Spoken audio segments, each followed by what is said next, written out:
The storm came out of nowhere, the way summer storms do in rural Kansas. One minute, the sky was clear and blue, and the next, it was black with clouds that looked like bruises. Henry Dawson was standing on his porch, watching the wheat fields bend and sway when he heard the motorcycle. The sound carried across the flat land, growing louder, and then the bike appeared on the county road that ran past his property, a big Harley with a rider hunched against the wind. Henry was 76 years old and had lived on this farm his entire life. He'd seen every kind of weather, every kind of person, every kind of situation. So when the motorcycle slowed and turned into his driveway, Henry wasn't alarmed, just curious. The rider pulled up near the porch and killed the engine. When he took off his helmet, Henry saw a man in his mid-40s with long dark hair pulled back in a ponytail, a thick beard, and a leather vest covered in patches. The biggest patch across the back read, "Hell's Angels," with the Death's Head logo. The man looked up at Henry, and his eyes were wary but polite. "Afternoon," the man said. "Storm's coming in fast. Any chance there's a gas station nearby? My tank's running low." "Nearest station is 15 miles west. You'll never make it before this hits." Henry looked at the darkening sky. Lightning's already starting. Dangerous to be on a bike in this. The biker followed his gaze and nodded. "Yeah, I figured. Sorry to bother you. I'll just pull over somewhere and wait it out." "In a ditch? That's foolish." Henry made a decision. "Barn's empty. You can pull your bike in there, wait out the storm. There's an old cot in the tack room if you need to rest." The biker stared at him. "You sure? You don't know me. I know you're about to get struck by lightning or drowned if you stay out here. That's enough." Henry gestured toward the barn, a big red structure about 50 yards from the house. "Go on." Doors unlocked. "Thank you, sir." "I appreciate it. Name's Henry Dawson." "Garrett Reed.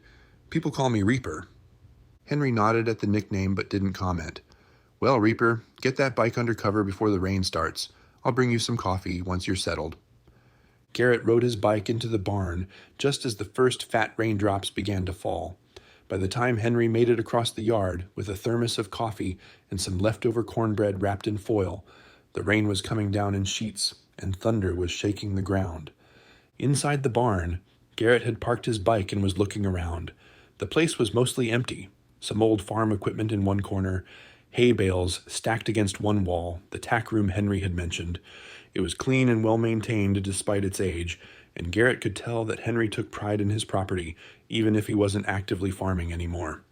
"Storm's a bad one," Henry said, handing over the coffee and food. "Might last a few hours. You're welcome to stay the night if you need to. Nobody should be riding in this weather." Garrett took the thermos gratefully. "That's real kind of you, Mr. Dawson. Most folks see my vest and want me gone." "I'm not most folks, and I'm old enough not to judge a man by his jacket. You've been respectful, and that's what matters." Henry paused. "You traveling far?" "Just drifting, really.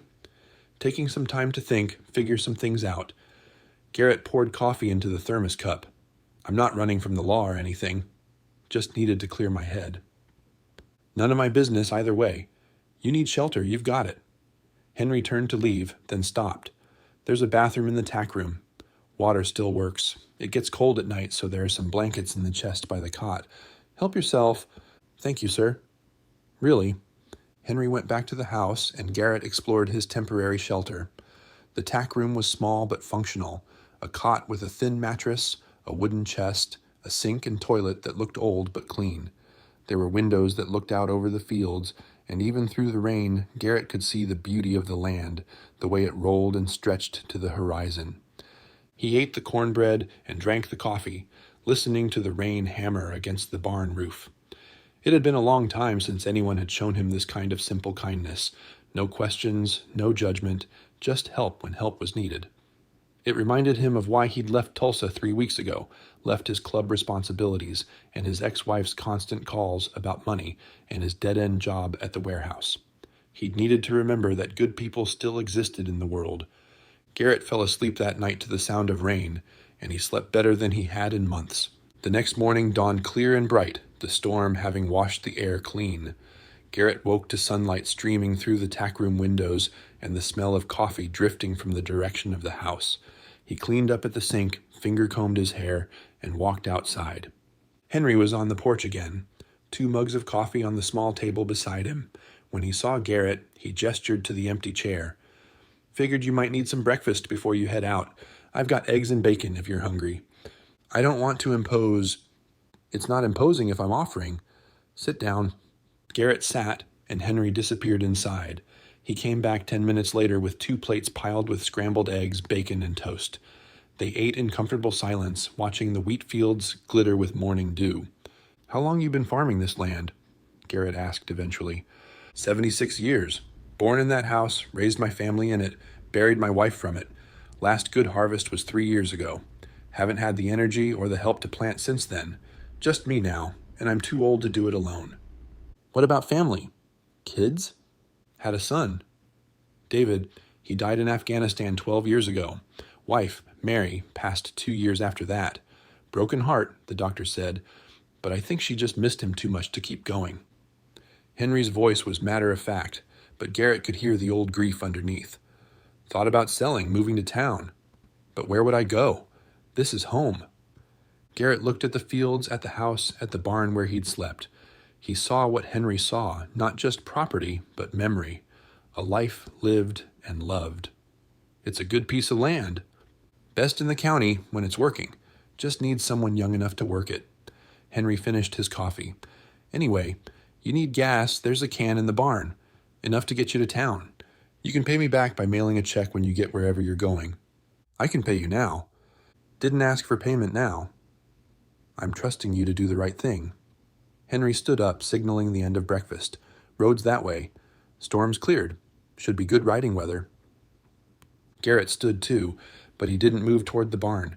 He was thinking about the empty fields, about Henry alone in this big house, about kindness given freely without expectation. He was thinking about the way his life had felt hollow lately, like he was just going through the motions without any real purpose. Mr. Dawson, what if I stayed a bit? Helped out around the place for a few days. Pay you back for the shelter and the meals with some work. Henry studied him. You know anything about farming? No, sir. But I know how to follow instructions and work hard. I've got time. No reason I can't spare a few days. What about your drifting? Your thinking time. Seems like I could do both. Might even think better with my hands busy. Henry considered this. Then he nodded. All right. You can stay. There's plenty needs doing. Fences to mend, barn needs some repairs. The tractor's been sitting so long it probably won't start. I can't pay much beyond room and board, but you're welcome to stay as long as you're useful. Deal. That's how Garrett ended up staying in Henry's barn. 1 day turned into 3, then a week, then 2 weeks. He worked hard, fixing fences, repairing the barn roof, getting the old tractor running again. Henry worked alongside him when his energy allowed, teaching Garrett about the land, about farming, about the rhythms of rural life. In the evenings, they'd sit on the porch and talk.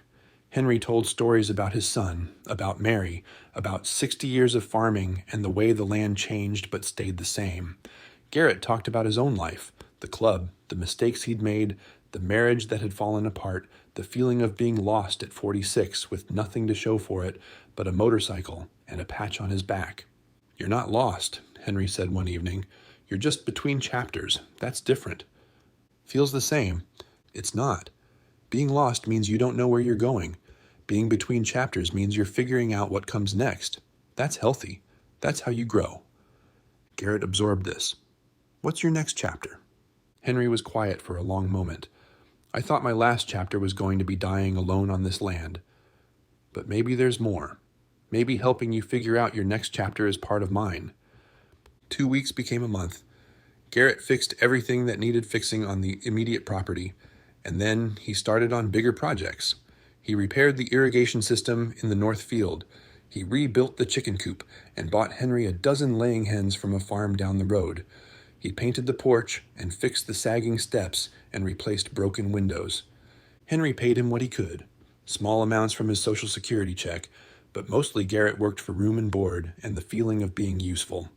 He called his ex-wife and told her he'd send money when he could, but right now he needed to figure some things out. She wasn't happy, but for once, Garrett didn't care. He was doing something that mattered. He was helping someone who needed help. One night, about 6 weeks into his stay, Garrett was working late in the barn when Henry came out with 2 beers. Thought you might want a break. They sat on hay bales, drinking beer and not talking. Finally, Henry said, "I've been thinking. Those fields out there, they're good soil, good land. They should be planted, should be producing. It's a waste to let them sit empty." "You want to plant?" "I want to, but I can't do it alone. I'm too old. My body won't hold up to that kind of work anymore." Henry paused. "But if I had help, if I had a partner, we could do it. Split the profits, make this place productive again." Garrett looked at Henry, trying to figure out if he was serious. "You're offering me a partnership? You barely know me." "I know enough. I know you work hard. I know you're honest. You could have robbed me blind and left a dozen times by now. I know you care about this place almost as much as I do. That's enough." Henry took a sip of beer. "I'm not getting any younger, Garrett. I need to think about what happens to this land when I'm gone. David's not here to inherit it. I've got no one. But if you stayed, if we made this work, maybe this place could have a future. Maybe we both could." Garrett felt something swell in his chest. Hope, purpose, belonging. Things he hadn't felt in years. "I don't know anything about farming." "You didn't know anything about fixing tractors or irrigation systems either." "You learned. You'll learn this too." Henry held out his hand. "What do you say? Want to be a farmer?" Garrett shook his hand. Yeah, I do." The next morning, Garrett called his club president in Tulsa. "I'm staying in Kansas for a while. Maybe longer than a while. I need to step back from club business." There was silence on the other end. Then, "You quitting the club?" "No, just going inactive for a bit. I found something here, something good. I need to see where it goes." "All right, brother. You need anything, you call." "I will. Thanks." Garrett and Henry spent the next 2 weeks planning. They'd plant wheat in the main fields. It was almost too late in the season, but if they moved fast, they could get a crop in. They'd need supplies, seed, fuel for the tractor. Henry had some savings, and Garrett contributed what little he had. They made a budget, drew up a plan, and started work. It was brutal. Farming was harder than anything Garrett had ever done. Harder than construction, harder than warehouse work, harder than the toughest club runs. The sun was merciless, the work was endless, and Garrett's body ached in places he didn't know could ache, but there was something deeply satisfying about it too. He was building something, growing something, making something from nothing. Henry worked alongside him when he could, but mostly he supervised, his body not able to keep up with the physical demands. Garrett didn't mind.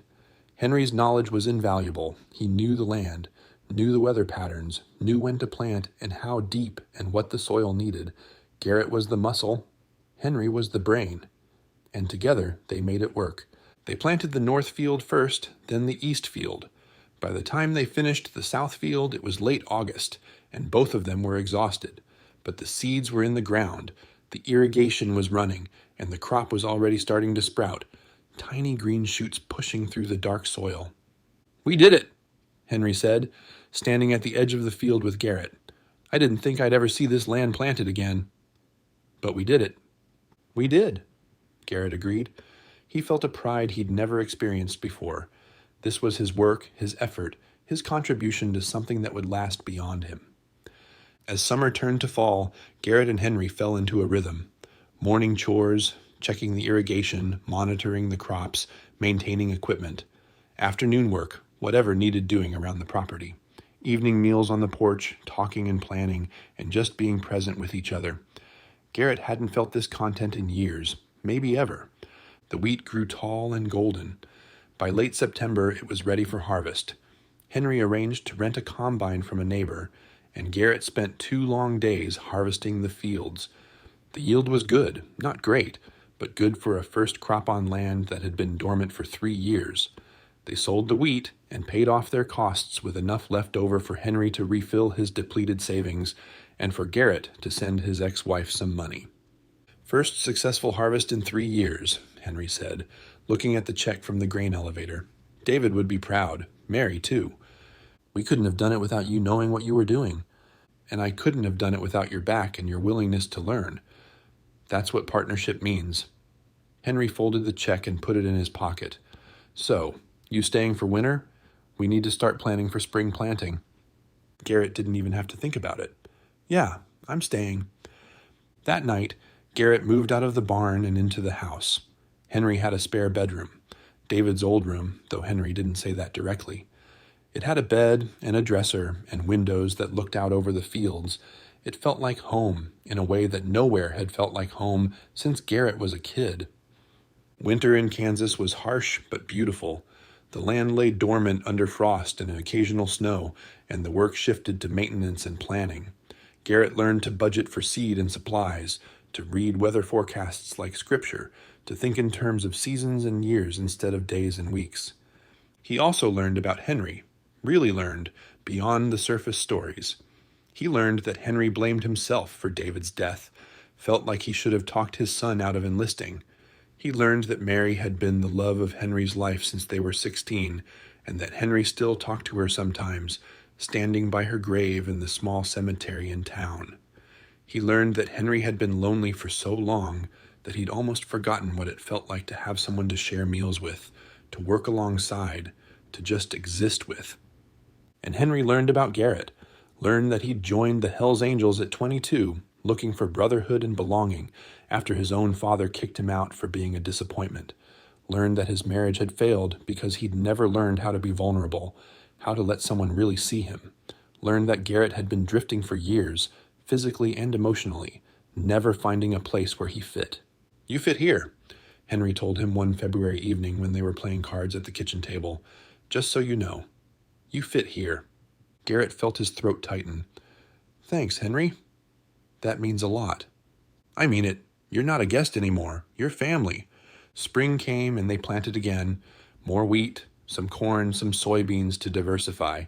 Garrett had learned so much over the winter that he could work independently now, and Henry trusted him to make decisions. They were true partners, each contributing what they could, each respecting the other's knowledge and effort. The crops grew strong. Summer was hot but not drought-plagued, and the irrigation system kept everything watered. In July, Garrett's ex-wife called with news. She was remarrying, moving to Colorado with her new partner. She didn't need Garrett's money anymore. She was letting go. "How do you feel about that?" Henry asked when Garrett told him. "Relieved. Free. Like a chapter really did close." Garrett looked out at the fields, at the land he'd worked and sweated over for almost a year. "I'm right where I need to be." In early September, as harvest approached again, Henry collapsed in the south field. Garrett found him 20 minutes later, unconscious, his skin pale and clammy. He called 911 and rode with Henry in the ambulance, praying to a God he hadn't talked to in decades. At the hospital, the doctor said it was a heart attack. Mild, but serious. Henry would need surgery, medication, lifestyle changes. He'd need to take it easier, avoid stress, let someone else do the heavy work. "I'm 77 years old," Henry said from his hospital bed. "Who's going to do the heavy work if not me?" "I will," Garrett said. "That's what partners do. You rest, you heal. I'll handle the harvest. You can't do it alone. I won't be alone. I'll get help." Garrett called his club. He explained the situation. Old farmer who'd given him shelter and purpose, harvest coming in, man recovering from a heart attack. Could anyone spare a week or two to help? 3 days later, 15 Hells Angels rode into Henry's driveway on their motorcycles. They'd driven from Tulsa, from Kansas City, from as far as Denver. Brothers Garrett hadn't seen in a year, coming because he'd asked, because that's what brothers did. Henry watched from the porch. The doctor had released him with strict orders to rest, as the bikers dismounted and started unloading tools and supplies. Garrett made introductions, and the bikers showed Henry respect, calling him sir and asking what needed to be done. For 2 weeks, 15 Hells Angels worked Henry Dawson's farm. They ran the combine, hauled grain, repaired equipment, did all the heavy labor while Garrett supervised and Henry coordinated from a lawn chair. They worked from sunup to sundown, sleeping in the barn on cots and air mattresses, cooking communal meals, turning the harvest into a party and a mission all at once. The neighbors talked, of course. A quiet farm that had been dormant for years suddenly had Hells Angels camped in the barn. But when the bikers went to town for supplies, they were polite and respectful. When they passed other farms, they waved. And when they finished Henry's harvest, they spent 2 days helping his elderly neighbor, whose arthritis made it hard to work. By the time they left, the entire community's opinion had shifted. These weren't criminals or troublemakers. These were men helping a brother, and by extension, helping anyone who needed it. That meant something in rural Kansas, where neighbors still mattered and community was everything. The harvest that year was the best Henry had seen in a decade. The combination of good weather, healthy crops, and Garrett's hard work resulted in a yield that paid off all their debts and left enough for Henry to get the medical care he needed and for Garrett to buy his own truck, a used Ford that ran well and meant he didn't have to ride his motorcycle in winter weather. On the last night before the club members left, they had a party in the barn. Someone brought a sound system, someone else brought beer, and they celebrated the harvest and the brotherhood and the unlikely friendship between an old farmer and a biker who'd needed shelter from a storm. Henry gave a speech, his voice shaky with emotion. I thought my life was over. Thought this farm would die with me, but then Garrett showed up, and then all of you showed up, and you reminded me that family isn't always blood. Sometimes it's the people who show up when you need them. Thank you, all of you. The bikers gave him a plaque that read, Honorary Hell's Angel, Henry Dawson, for brotherhood, kindness, and the best damn cornbread in Kansas. Henry cried. He wasn't ashamed of it. 3 months after that first storm, after Garrett had asked to stay and helped plant the fields and brought his brothers to help with the harvest, Henry stood on his porch looking at his land. The fields were empty now, dormant for winter, but they were alive in a way they hadn't been in years. They had a future. Garrett came out to join him, 2 mugs of coffee in hand. They stood in comfortable silence, watching the sun rise over the flat Kansas landscape. You know what I couldn't believe? Henry said finally. What's that? 3 months ago, you were just a guy on a motorcycle looking for shelter from a storm. Now you're my partner, my friend, my family. Now this place has life again. Now I have a reason to get up in the morning. Henry smiled. I couldn't believe that opening my barn to a stranger would change my life. Change mine too, Garrett said. I was lost. You gave me a place to land, gave me purpose. We gave each other purpose. That's how it works. They drank their coffee and watched the day begin, 2 unlikely friends bound together by kindness and hard work and the understanding that sometimes the best things in life come from the simplest gestures. Word spread about what happened at the Dawson farm. Other farmers who were struggling reached out to Garrett, asking if his club brothers might help them too. Garrett talked to his president, and the Hells Angels started a new tradition. Every harvest season, members would volunteer time to help elderly or struggling farmers in Kansas and surrounding states. They called it the Harvest Brotherhood. It grew beyond anything Garrett had imagined. News stations did stories about the tough-looking bikers helping farmers. Churches and community organizations reached out to coordinate efforts. The Hells Angels' reputation shifted, at least in rural Kansas, from outlaws to helpers, from criminals to community members. Henry lived to see all of it. He lived to see 4 more successful harvests, to see Garrett transform from a lost drifter into a skilled farmer and respected community member. He lived to see the Harvest Brotherhood help over 200 farms in 5 states. He lived to see his land thriving and his legacy secured. When Henry died peacefully in his sleep at 81, Garrett was devastated, but Henry had prepared for this. His will left the farm to Garrett, all 300 acres, the house, the barn, the equipment, everything.